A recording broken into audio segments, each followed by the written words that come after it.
Pernahkah kalian beli barang online? Terus pas datang kalian mikir, kok bisa ya? Barang dari luar negeri ini harganya jauh lebih murah daripada buatan tetangga sebelah rumah. Di satu sisi kita senang karena dompet kita aman. Tapi di sisi lain UMKM lokal kita pelan-pelan megap-megap dan gulung tikar. Nah, kalau kalian protes ke pemerintah, "Pak, stop dong impor barangnya, kasihan pedagang lokal kita." Jawabannya seringkali rumit. Kenapa? Karena negara kita sudah terikat aturan main global.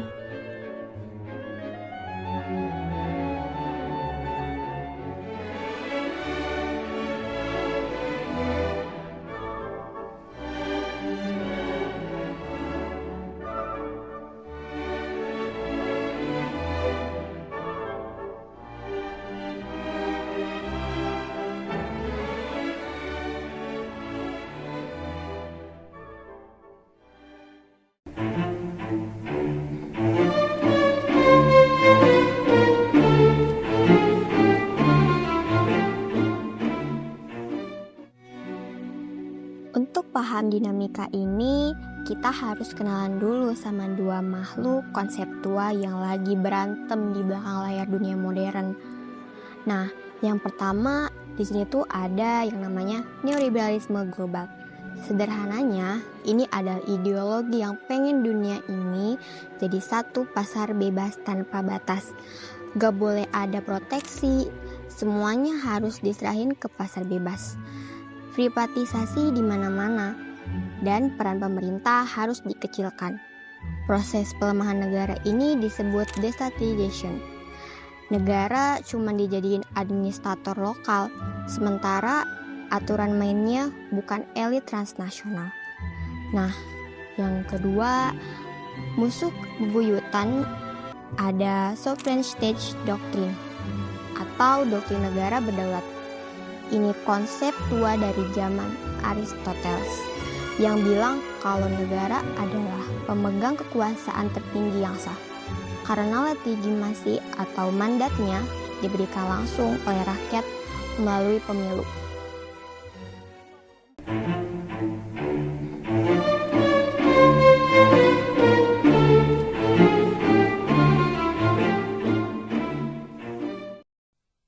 Disinilah letak paradoks dan teori kritis yang diangkat dalam riset ini. Secara teori internasional, sebuah kebijakan itu dinilai sukses kalau punya legitimasi. Masalahnya, lembaga global seperti IMF atau World Bank itu nggak pernah dipilih oleh rakyat Indonesia, rakyat Bangladesh, atau rakyat manapun. Mereka mengalami apa yang disebut democratic deficit atau defisit demokrasi. Selama puluhan tahun, mereka mengklaim legitimasi mereka datang dari efektivitas atau hasil kerja mereka yang katanya bikin ekonomi tumbuh. Tapi pas krisis datang, model ini terbukti rapuh. Kebijakan copy paste yang dipaksakan ternyata nggak cocok sama budaya, tradisi, dan kapasitas real masyarakat di tingkat lokal.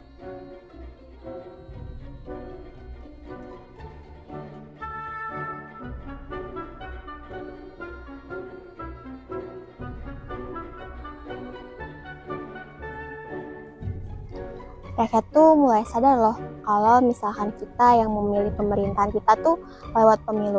Tapi kok yang ngatur hidup kita tuh malah korporasi luar negeri ya? Maka dari itu muncul krisis kepercayaan global. Tapi menariknya dunia sekarang lagi berubah. Kita lagi transisi menuju era multipolar. Era di mana kekuatan dunia gak cuma dipegang oleh satu poros barat saja. Negara-negara berkembang mulai melakukan perlawanan terhadap dominasi tunggal ini.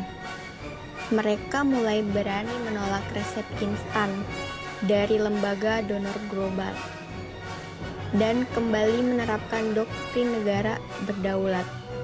Mereka mulai menyusun strategi ekonomi nasional mandiri memperkuat industri dalam negeri, dan membangun jalur perdagangan alternatif yang menghormati kedaulatan masing-masing.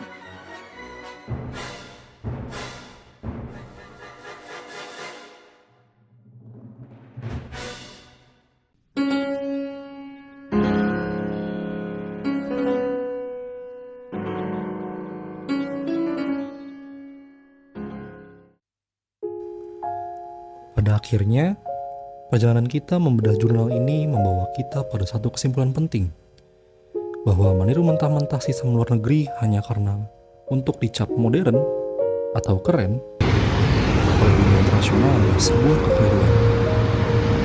Seperti halnya tubuh manusia yang gak bisa dipaksa menerima organ asing tanpa penyesuaian, sebuah negara juga gak bisa dipaksa untuk memakai kebijakan ekonomi yang gak ramah sama kultur masyarakatnya sendiri.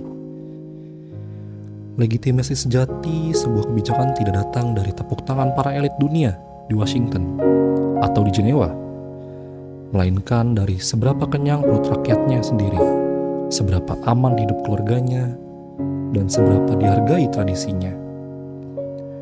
Di dunia baru yang multipolar ini, kedaulatan bukanlah lagi sekedar pelengkap di teks proklamasi, melainkan senjata utama untuk bertahan hidup.